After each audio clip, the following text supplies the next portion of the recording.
saaxiibo haddii aan ku weydiiyo adigana daawanayo ka waran haddii aad magaalo ku barbaarto deedna aad joogto magaaladaasi ilaa aad ka weynaato oo nin weyn aad ka noqoto magaaladaas oo waliba aad garanayso cid walbo ku nool geed walbo ka baxa luuq kasto magaaladaasi ku yaalo laakiin ka waran haddii magaaladaasi mar qura ay isku bedesho magaalo aadan weligaa tegin oo kaleeto oo dadka ku nool dhammaantood ay ku inkiraan oo ay kula hadli waayaan oo salaantaba ay ka ridi waayaan bal ka waran saaxiib haddii ka waran dadka midkii aad isugu dhaweedeen ay dadka aad ugu jecleed intaad salaamu calaykum tiraado salaanta uu ka ridi waayo bal ka war sidee ayuu noqonayaa xaalkaagu haddaba saaxiib waxaan rabaa inaan kula wadaago nin ay ku dhacday qisadaas aan kaaga sheekeeyey sida kooban soo dhawow haddii aad nagu cusubtahay halkani waa taariikh show channelka haddii ay tahay markii kugu horreysay oo aad aragto oo aadan ka mid ahayn bahweynta nagu xiran waxaan kaa rabnaa dee inaad geel noo qasho waxaad oran doontaa waa igu adag tahay haye waayahay badhanka heerkaa noo taabo subscribe saar شاري لاجنا راعي انت سكليا كارنا وحكى لك عمرنا سودو مركله هذا صاحب يال نين كانوا ما انت كشيكيسانينا هي والصحابي اللي يرادو كعب ابن مالك ما مغشي صحابي اسغا اد بان وخو ماهي هدادان غرانينين صحابيga qaaliga ee weyn kacab waxa ku jira saxaabadii qudamada ah xilli hore islaamay ayaa ku jira waa saxaabi goob joog ahaa beecadii ugu horeysay beecooyinka loo yaqaan beecatul aqaba 70kii saxaabi ee beecada galay xilliga hore ee islaamka ku soo dhaweeyay magaalada Madiina ayuu saxaabigani ka mid yahay xilliga wixii ka dambeeyay saxaabigani ma uusan faaruqin nabi Muhammad meeshii u talaabsadaba wuxuu ahaa kii ula talaabsada saaxiibayaal laakiin saaxiibayaal waxba dhacay sanadii 9aad ee hijriyada ayaa nabiga sallallahu alayhi wasallam waxa soo gaartay in ninkii raqla la oranayay xukumayay meesha la yiraahdo Sham iyo dhulka ka dambeeyo oo dawladii Byzantine Roomiyiinta hogaaminayay inuu ciidan ku aruursanayo meel la yiraahdo Tabuk deedna nabiga sallallahu alayhi wasallam wuxuu amray muslimiinta in ay diyaar garoobaan kuwii miyiga joogana fariin baa loo diray kuwii magaalada joogana warkii baa loo sheegay waxaana la yiri dhammaan waa in la diyaar garoobaa masaafadu waa ay fog tahay meesha loo socdaana waa Tabuk nabigu caadadiisu waxay ahayd sidaan kaga soo warnay duulaankaasi Tabuk in uu marka hore qariyo halka uu socdo caadadu nabigu waxay ahayd markuu duulaan u baxayo inuu qariyo halka uu socdo si aan jawaasiista iyo cadowgu aan u ogaanin halka nabigu uu ku wajahan yahay laakiin si ka gedisan dagaaladaas duulaankan nabigu sallallahu alayhi wasallam saxaabadu waxa uu cadeeyay halka uu socdo hadaba saaxiibayaal waxa uu ku soo aaday duulaankan xilli xaalku aad u daran yahay cadceeduna ama qoraxduna ay aad u daran tahay xilli jiilaal ah oo nin waliba aanu bixi karin ilaa nin iimaanku u dhaqaajinaya mooyaan hadaba saaxiibayaal duulaankani waxa uu ku soo aaday xilli beeruhu ay soo go'een qoraxdu ay kulushahay timirtu ay soo go'day nin kasta oo xoogaa haystay wixiisu ay isku aaday hadaba saaxiibayaal Kacab ibn Malik waxa uu leeyahay waxaan ahaa midkii diyaar garoobay oo diyaarsaday laba gaadiid laba neef oo geela ayaan u diyaarsaday duulaankan asaga ah si aan ugu baxo waxaan ahaa kii naftiisu ay ku tiraado war xilli walbaad soo diyaar garoobi kartaa waxaad u baahan tahay inaad suuqa ka soo qaadan kartaa bal ayr iska naso qoraxdu ay kulushahay hooskaaga ayr bal iska joog deedna muslimiintu waa diyaar garoobeen dhammaantood aniguna maalinba maalinta ka dambeeyda nafteedu waxa ay tiraadaa war waad awoodaa wax walbaad haysataa mar qoraad suuqa aadaysaa waadna ka soo dhamaanaysaa kadibna dadka baxaya ayaad raacaysaa ayr istiji waxaan sidaa is iraadaba muslimiintu waa diyaar garoobeen dhammaantood aniguna diyaar garowgeygii waxba kama aanan qabsan wax aan diyaar garoobana maba ay jirto ilaa muslimiintii ay sidaa ku baxeen intii maalinba maalin ay dhiibaysay oo nafteedu ay lahayd bariba diyaar garoobaysaa ayr iska joog maanta war waad awoodaa wax walbaad haysataa suuqaad mar qora aadaysaa markaas waxaad u baahan tahay soo diyaarsanaysaa sidii naftu ay sidaa ay lahayd ayaa saaxiibayaal waxa uu yiri Kacab muslimiintii ay dhaqaaqeen oo nabigu magaalada Madiina ka ruqaansaday oo halkaasi u aaday magaaladii Madiinana aniga ayaa ku soo haray iyo dhowr qof oo kale hadaba saaxiibayaal ciidankii magaalada uu ka baxay nabiguna waa uu ka baxay magaaladii Madiina waxaana uu qabtay halka iyo Tabuk Kacab ibn Malikna waxay naftiisu maalinba maalin u dhiibtaba ma uusan bixin bartii magaalada soo joogo ayaa u isar Kacab waxa uu maalintii daba hadii magaaladii soo dhex qaadaba ma dhex socdo magaaladii ilaa nin munaafiq mooyaane ama nin Ilaahay u cudur daaray yaani dadkii indhaha laa ama lugaha lahaa oo aan soco karin oo Ilaahay u cudur daaray oo aan jihaadkaba u bixi karin iyo dadkii munaafiqiinta oo saxaabadu ay dhigeen hebel waa munaafiq mooyee qof kale magaaladii Madiina dhex socdo maba jiraba caruur iyo dumar iyo nin munaafiq oo la wada ogyahay inuu munaafiq yahay iyo nin macduur ah oo Ilaahay buu cudur daaray ayaa magaalada dhex socdo arintaasi aad bay imurjisay buuri Kacab ibn Malik nabi Maxamedna waa u baxay halka iyo Tabuk ayaa u tagay nabigu ma aanu ittabin oo imuuna xasuusanin ilaa uu nabigu sallallahu alayhi wasallam oo Tabuk u ka tago sababtoo ciidanku aad buu u farabadnaa 30,000 oo muslim ayaa nabiga la baxay duulaanka asaga ah waxa uu yiri Kacab ibn Malik markii uu Tabuk tagay nabiga sallallahu alayhi wasallam ayaa uu itabay deedna saxaabadiis ayaa waxa uu ku yiri ma faala Kacab ibn Malik ninka Kacab ibn Malik maxaa ku dhacay muxuu sameeyay deedna nin reer Bani Salim ayaa waxa uu yiri yaa rasuulullaahi habasahu burdahu rasuulka Allah labadiisa go ayaa ninkii naga reebay oo labadiisa go ayaa xabisay fiirfiirin iyo xarago oo labadiisa go' fiirfiirinayo iyo tacajubin oo iscajabinayo ayaa ninkaan naga reebtay rasuulka allow deedna saxaabiga la yiraahdo Mucaad ibn Jabal oo meesha fadhiyay ayaa qaadan waayay warka ninkaan laga sheegay ogow hadda Kacab ibn Maalik waa saxaabi qaaliya oo goob walba Nabi Maxamed soo istaagay ilaa duulaankan mooyaane deedna ninka la yiraahdo Mucaad ibn Jabal wuu qaadan waayay waxa laga sheegayo saxaabiga qaaliga deedna wuxuu yiri bi'sa ma qult wallahi waxa xun waxaad sheegtay rasuulka allow ninka Kacab ibn Maalik maanta wax walba ka dhacaan laakiin khayr mooyee wax kale kuma aanan ogi maanta khayr mooyee wax kale kuma garanay laga yaabay in wax kale jiraan laakiin anagu rasuulka allow khayr baan ognahay deedna rasuulku wuu iska aamusay waxa jira saxaabi kale oo la yiraahdo Abu Khaythama oo asna sida Kacab ibn Maalik oo kale magaalada Madiina ku haray waxa uu yiraahdo Abu Khaythama markay muslimiinta baxeen kadib ayaa waxaan aaday yiri beer aan ku lahaa magaalada Madiina deedna waxaan tagay yiri beertii oo cariish igu dhex yeelay ama balanbala igu dhex teelay ay islaantu intay rushaysay ad qabowgeeda la yaabaysaba iyo sidii u soo kamkamayso markaan saa u galay ayaa qabowg igu dhacay markaasaan arkay yiri waxa ku diyaarsan oo timir iyo raashin ba ah deedna waxaan iri rasuulka alla ma jihaad ayuu qorraxda kuleelka ku baxay oo halka ayaa u jira adiguna ma cariishkan iyo qabowgan iyo alaabtan baad isku haysataa wallahi tan cadaalad ma marka ayuu hashiisi koray ninka la yiraahdo Abu Khaythama waana u dhaqaaqay muslimiinta raadkooda ayaana u qabtay ilaa nabiga oo Tabuk fadhiyo oo ku gaaray oo halkaasi uu kaga daba tagay nabiga sallallahu alayhi muslimiinta oo Tabuk fadhiyo ayaa waxay arkeen sawaad ruux meel fog ka soo socdo deedna nabigu wuxuu yiri kun Abu Khaythama noqoniyo hadaba saaxiibayaal Kacab ibn Maalik waxa uu yiri rasuulka alla markii aan maqlay inuu ka soo laabtay meeshii la oranayay Tabuk oo uu soo aaday halka iyo magaalada Madiino waxa ay soo xaadiray wax alla wixii cabsi ahaa aad baan u murugooday waxaan igu soo dhacay wax alla wixii been ahaa oo shaydaanku wuxuu yiri waa inaad diyaarsataa wixii aad rasuulku ugu jawaabi lahayd rasuulku wuu soo laabanaya deedna waxaad ku hadli lahayd ayaa laga rabaa markaas ayaa waxaan bilaabay inaan ku fikiro inaan been sheego waxaan bilaabay inaan u kaalmaysto arrinka asaga qof kasta oo ra'yi u saaxiib ahaa oo reer tolkay ahaa ayaan bilaabay inaan u kaalmaysto iraado war ila taliye rasuulka Allah ayaa soo socdo inimayo maxaan caradiisa uga badbaadaa oo careysan yahay dabcan rasuulkii baa ay careysan waan ka haray magaalada Madiino ayaan joogay munaafiq iyo macduur mooy cid kale oo joogtaana ma jirto bal ila taliye inimayo maxaan kaga badbaadaa waxaan ra'yiga rowrogaba ugu dambeyn waxaan go'aan ku gaaray wixii dhacayaaba ha dhacaana inaan runta ka weecan oo rasuulka Allah runta u sheego inaan wax cudur daara aanan haysan rasuulka Allah markii aan ka haray daba saaxiibayaal rasuulka sallallahu alayhi wasallam magaalada Madiino ayaa u yimid waxaana ay ahayd caadada rasuulku magaalada Madiino markuu soo galo in uu ku bilaabo masjidka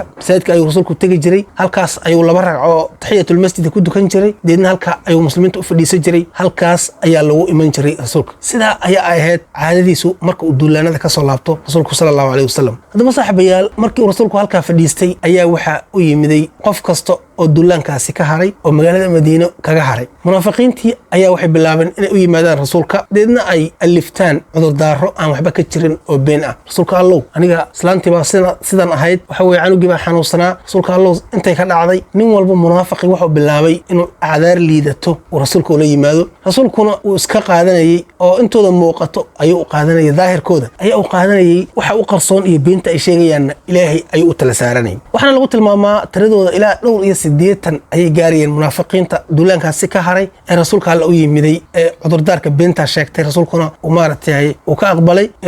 waxyaabo u qarsoon uu Ilaahay u daayay waxa uu Kacab ibn Maalik sidii dadku ugu tagayeen ayaa aniga doorkayga la gaaray rasuulka Allah ayaana soo hor fadhiistay deedna wuu soo fiiriyay waana u dhoola cadeeyo mid xanaaqsan oo marka qaar qofku asoo xanaaqsan buu ku dhoola cadeynaya waxa uu Kacab waxa uu yiri rasuulka Allah ma khallafaka Kacab maxaa ku reebay duulaankan muslimiintu ay u baxeen maxaa ka reebay soo adigii gaadiidkaaga diyaarsaday ma ahayn deedna waxaan rasuulka Allah haddii aan maanta hor fadhiisan lahaa qof aan adiga ahayn kadibna aan isku dayi lahaa inaan xanaaqiisa iyo carada uu careysan yahay aan hadal kaga baxo haddii aan isku dayi lahaa waan sameyn lahaa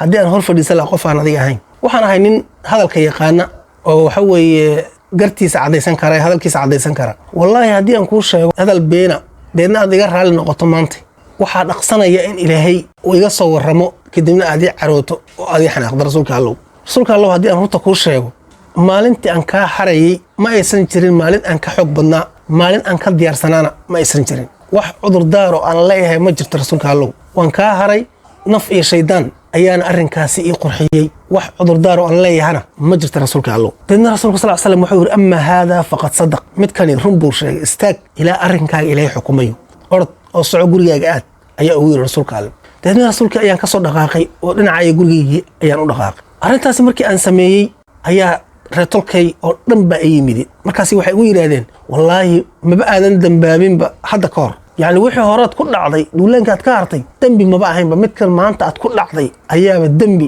iyo doqonnimo ah war miyaadan arag miyaa dhowr iyo 80 qof ee rasuulku u yimid ay cudur daartay deedna rasuulku cudurdaarkooda aqbalay maxaa kuwaasi ka duway maxaa kugu dhacay waxa kugu filaan lahaa rasuulka dambi dhaafkiisa ayaa kugu filaan lahaa oo rasuulku inuu ilaahay dambi dhaaf ku weydiiyo ayaa ka badnaan lahayd maxaa kugu dhacay kacab wuxuu yiri wallahi kamay zuulin buur inay arinta igu celcelinayaan ilaa aan ku dhawaaday in intaan soo laabto rasuulka Allah oo imaado deedna naftayda beeniyo aan ilaa rasuulka Allah wixii hadaan ku sheegay waa been waxba kama jiraan iga dhageysa hadda runta aan ku sheegaya kadibna aan naftayda beeniyo laakiin waxaan iriba wiri su'aal baan ku celiyay dadkii tolkay ahaa waxaan ku iri ma jiraan rag sida anigu aan sameeyo kala sameeyay ma jiraan waxaan u yiraahdeen waxaan ay sheegeen laba nin oo kale oo la kala yiraahdo Hilaal ibn Umayya iyo Murara ibn Rabi' labadaas nin ayaa sida adigu aad u hadashay Kacbow ayana u hadlay waxana lagu yiri waxa adiga lagu yiri oo ayana waxa lagu yiri orda oo iska taga ila arintiina Ilaahay xukumayo deedna waxaan ku yiri khalaas labadaas nin waa laba nin oo wanaagsan waa laba nin oo reer Badar oo dadka muslimiinta ugu fadliga badan kamida wixii aniga lagu yiri hadii ayagana lagu yiri khalaas arinteena Ilaahay baan u deynina hadaba saaxiibayaal inta kadib soobanihi ayaa waxa uu amray wareegta ayaa soo saaray nabigu muslimiinta ayaana waxa la amray inaan saddexdaas ruux aan la hadlin qof la hadli karto magaalada Madiino inaanay jirin cid la hadli karto saddexdaas ruux Kacb ibn Malik iyo Murara ibn Rabi' iyo Hilaal ibn Umayya ma ay jirto muslimiintii wareegtadaas ayaa nabigu ku soo rogay Kacb waxa uu yiri qof kasta oo muslim oo aan la hadalno nooma jawaabayo labadeedii saaxiib waxay ahaayeen niman waayeela ah guryahoodii ayaa iska fadhiisteen ayagoo oohinta kala joojila laakiin anigu waxaan ahaaba yiri Kacb nin dhalinyaro ah xoogan ayaan ahaa muslimiinta ayaan jamaacada kula dukanayay masaajidka ayaan imanayay nin kasta oo aan salaamo aan la hadlana ima jawaabaynin rasuulka Allah ayaan u imanayay kadib waxaan oranayay salaamu alayka ya rasuulallah rasuulka Allah waan ku salaamay kadibna rasuulka Allah ima dhawaaqaynin ilaa aan ku fikiray inaan fiiriyo bishimihiisa talow bishimaha ma dhaqaajiyay soo salaantada u radiyo waxaan ahaa mid kii agtiisa ku dukada rasuulka deedna isha ku xada markuu uu arko inaan asaga soo fiirinayo ayaa uu iga jeesanay markuu arko inaan sii jeedana rasuulku isha ayuu waa soo milicsanay rasuulku wuu soo fiirinay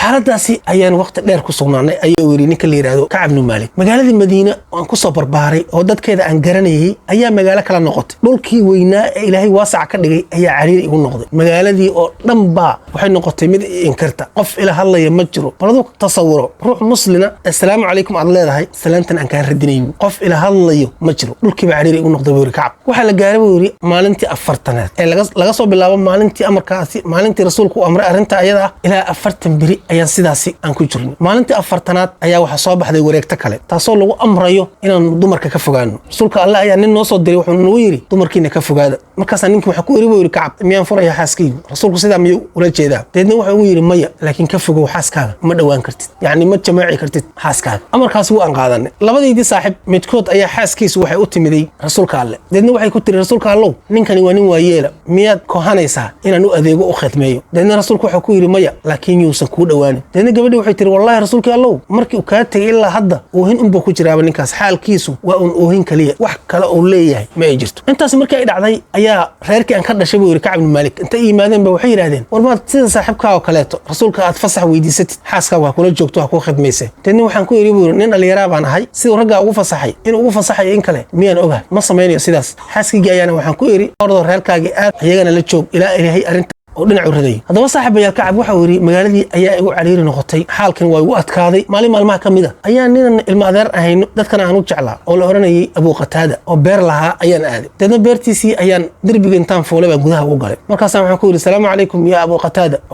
waan ku salaamay Abu Qatada bishimiixta muusan dhaqaajin salaanti kama radin saaxiib ila sawira ninkan saxaabiga xaaladda uu marayo mar kale ayaan ku celiyay buu markaas uu ii jawaabin hadda waa ogow waa saxaabi adeerkii dhalay dadkan ugu jecel yahay saaxiibana ay ahaayeen aysho milix ay ahaayeen kadib baan waxaan ku iriyo Ilaahay baan kugu dhaariyay Abu Qatada ma ogtahay in Ilaahay rasuulkiisa jeclaa iimu jawaabin buu saxaabigi mar kale ayaan ku celiyay Abu Qatada Ilaahay baan ku dhaariyay miyaadan ogeyn inaan Allah rasuulkiisa jeclaa markaas ayuu wadaniga aamus mar kale ayuu aamus markii saddexaad baan ku celiyay deedna markii saddexaad ayaa saxaabigu wuxuu ugu jawaabay uri Allahu wa rasuuluhu a'lam Ilaahay rasuulkiisa ayaa garanayo inaad waxa sheegayso ay run yihiin iyo inay been yihiin maxaa duulaanka ka reebay adiga oo munaafiqiinta ayaa haray waxa taanu garan maayo iyo warku saas ay u egya deedna Kacab markaas wuxuu yiri ilintayda ayaa qubatay mowqifka aan la kulmay dartiid ayaa ilintayga qubato ilint ayaan ceshan waayay waxa yiri maalin maalmaha kamid ah anoo magaalada dhex wareegayo ayaa waxaan maqlay yiri nin beeraley oo Shaam ka yimid oo dadka ganacsiga u yimaado magaalada Madiina ah oo qaylinayo oranayo man yadullu ala Kacab ibn Malik war Kacab ibn Malik yaa ay tusinaya Kacab ibn Malik yaa arkay deedna waxay bilaabeen dadkii inay soo ishaaraan oo ay farta igu soo fiiqaan ilaa uu ninkii ay yimid deedna ninkii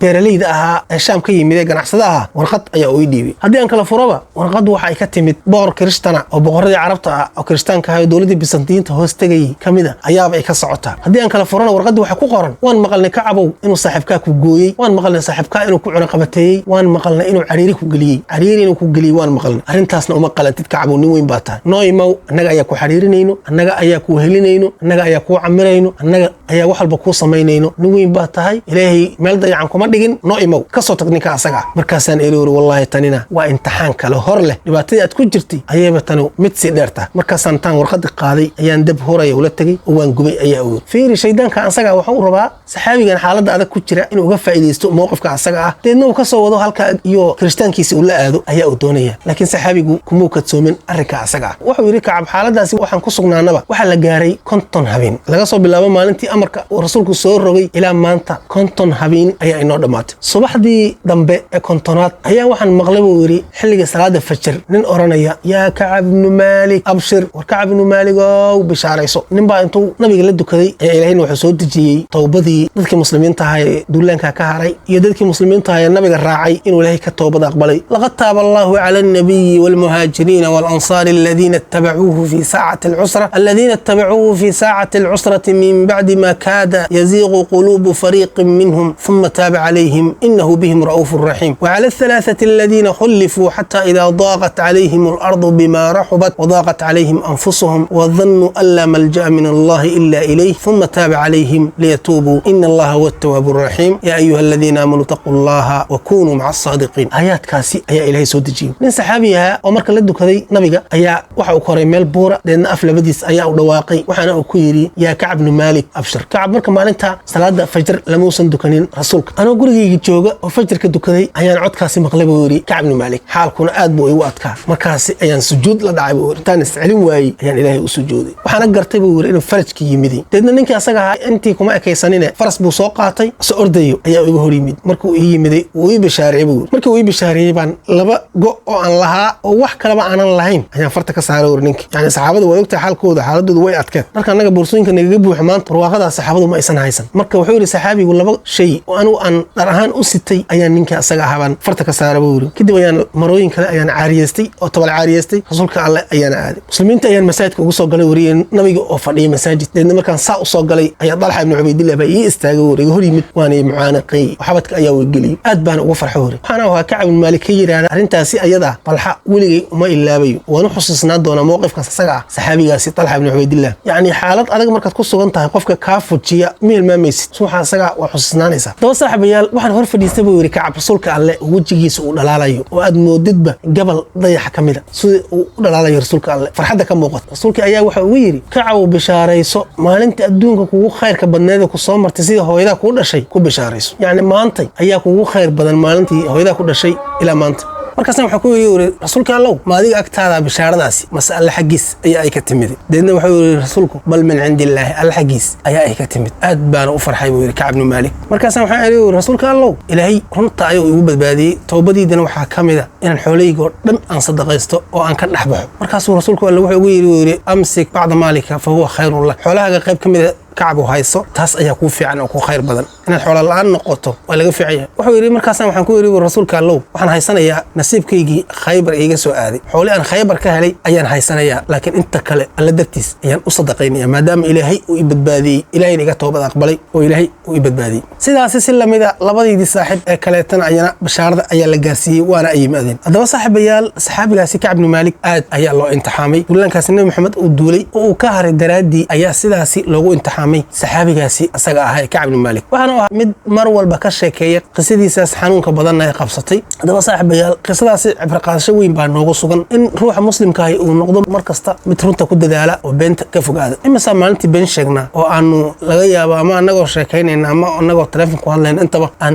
been sheegna isku day inaad naftaada challenge la gasho inaad bal beentaasi ayada ah intaad iska ilaalin karto aad iska ilaaliso hadaba saaxiibayaal muuqaalka aynu kaga hadlaynay Kacab ibn Malik iyo kaaritaanka uu ka haray duulaankii Tabuk halkan ayaan kusoo gabagabeynayna haddii halkan la soo gaartay aad baad u mahadsantahay daawashada muuqaalka daawatay channelka haddii aad nagu cusub tahay qaranka iska bixi subscribe saar saaxiib ama furan kusoo dhawow halkan waxaanu kaga sheekaynaa xogaha taariikhda islaamka iyo sidii ay muslimiintu ay ku furteen wadamada oo diinta islaamka ay ku gaarsiiyeen sidii saxaabadu ay u horumariyeen diinta channel subscribe saar saaxiibka la wadaag aad baad u mahadsantahay la soco muuqaalka xigo assalaamu calaykum waraxmatullaahi wabarakaatuh